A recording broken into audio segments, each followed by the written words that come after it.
Balitang palalawigan naman po tayo, mahigit 170 barangay naman sa Region 11 ay isinailalim ngayon sa Areas of Concern.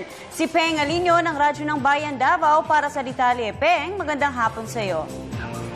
Magandang hapon sa iyo, Princess. Sa ginanap na command conference kamakailan kasama mga opisyal ng Armed Forces of the Philippines, OAFP, Policia, Commission on Elections at Intelligence Community, kanilang tinalaman na maisa sa ilalim sa priority areas of concern.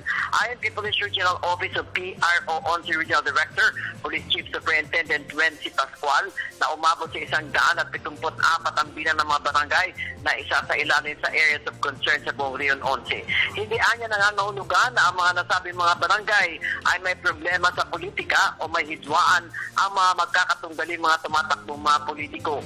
Ang mga nasabing barangay ay nasa malalayang lugar o sa mga kabundukan na may mga presensya ng mga rebelding New People's Army o NPA.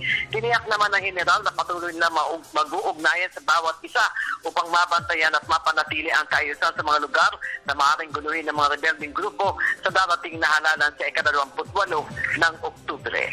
Para sa Telebisyon ng Bayan, Peng Alinio, Radyo ng Bayan, Davao.